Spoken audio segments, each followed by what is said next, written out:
আচ্ছা যা, এত ভাবিস না তো, না হলে আমাকেও এবার ভাবতে বসতে হবে।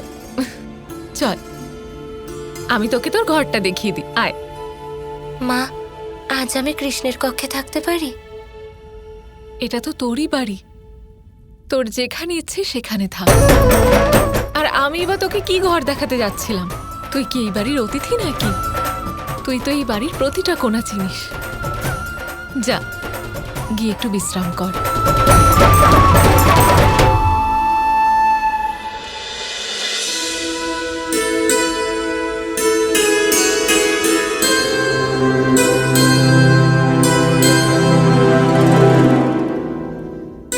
এটাই তো কৃষ্ণের কক্ষ। আজ প্রথমবার আমি এখানে থাকব। কৃষ্ণের সকল দুষ্টুমি এখানেই জন্ম নিয়েছে। রাধাকে প্রেম নিবেদন করার সব পরিকল্পনা এখানে জন্ম নিয়েছে।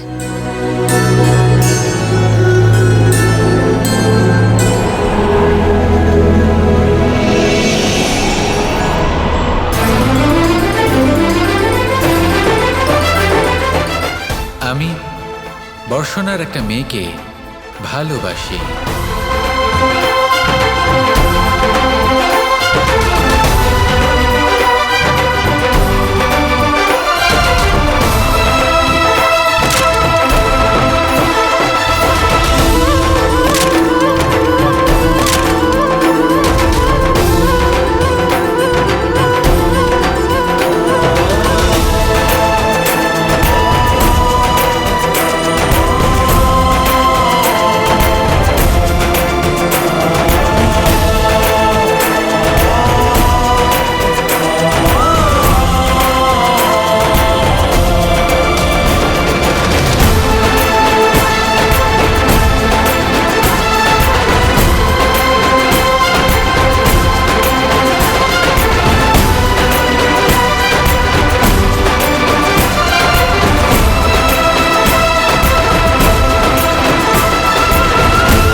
এখানকার প্রত্যেকটি কণায় কৃষ্ণ আছে।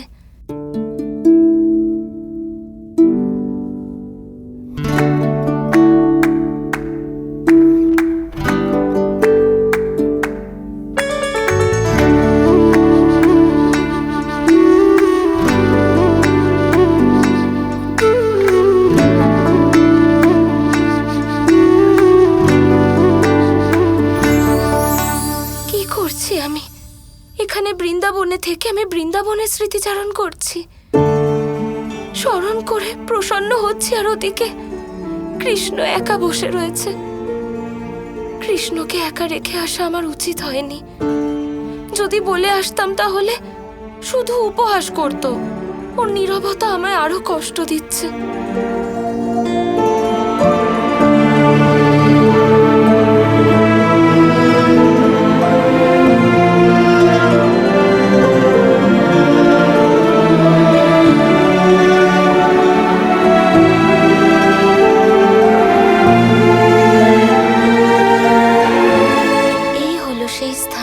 যেখানে যশোদা মা কৃষ্ণকে বেঁধে রাখতেন,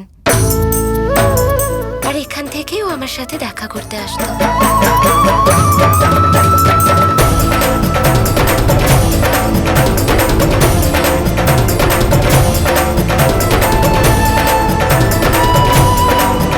আমার বাড়িতেও জানলা দিয়ে প্রবেশ করত।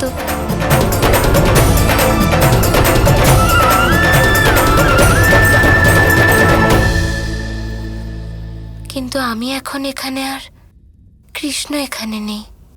আমি তো এখানেই আছি রাধা, তোমার সামনেই আছি। এই দেখো কেমন সময় এসে গেছে, কৃষ্ণকে এই বৃন্দাবনেও লুকিয়ে থাকতে হচ্ছে।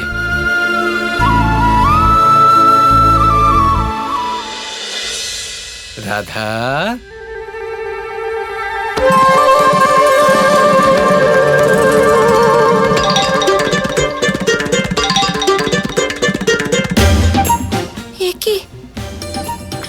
আমাকে ডাকলো, রাধা বলল। এটা তো কৃষ্ণের স্বর। কৃষ্ণ, কৃষ্ণ।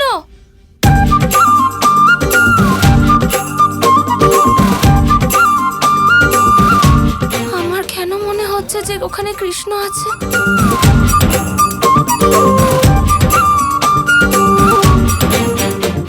না না, এটা কৃষ্ণ হতে পারে না, এটা আমার ভুল হচ্ছে।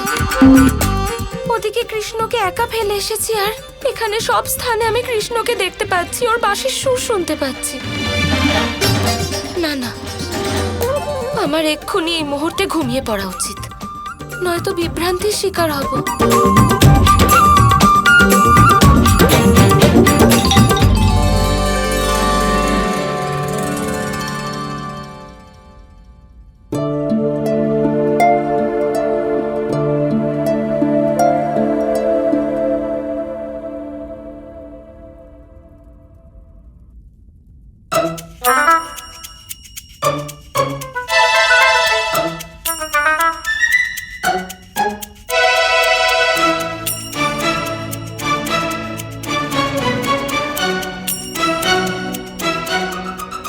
কি দারুণ ব্যাপার, বড়ই নিশ্চিন্তে ঘুমিয়ে রয়েছো নিজের কানাইয়ের বিছানায়।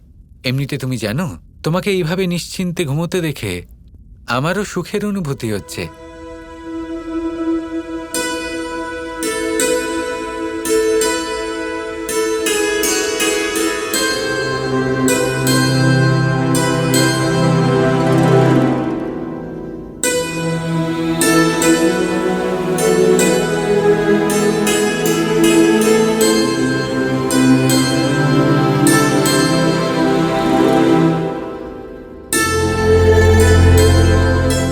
তুমি বিশ্রাম করো, আমি আসি।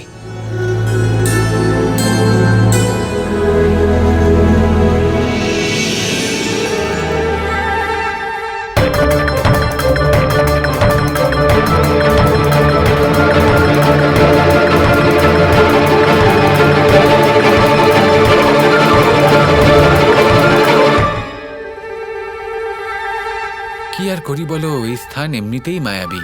এখানে যেই আসুক না কেন, তার মধ্যে এমনি একটা দুষ্টুমি কোথা থেকে যেন চলে আসে, আমি বুঝতে পারছি।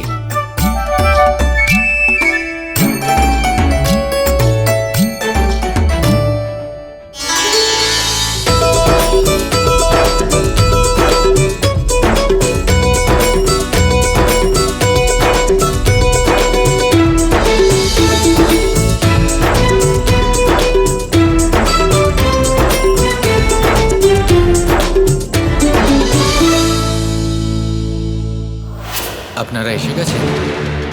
কোথায় আছে রাধা? কেমন আছে? কোথায় আছে কিছু তো বলুন। মহল থেকে এইভাবে কি করে হারাতে পারে ও? এই মুহূর্তে আপনারা সবাই প্রস্থান করুন, রাধাকে খুঁজে আনুন। বনে গিয়ে খুঁজুন, সাগর তটে গিয়ে খুঁজুন, কিন্তু রাধাকে খুঁজুন। কি হয়ে গেল রাধা? কোথায় তুমি? কোথায় গেলে তুমি? কিছু হয়নি তো তোমার?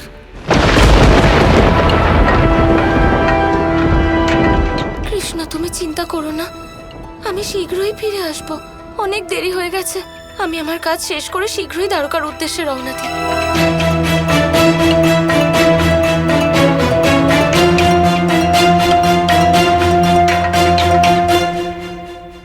আমি নিজের চোখে দেখেছি রাধা যশোদা মায়ের বাড়িতে আছে।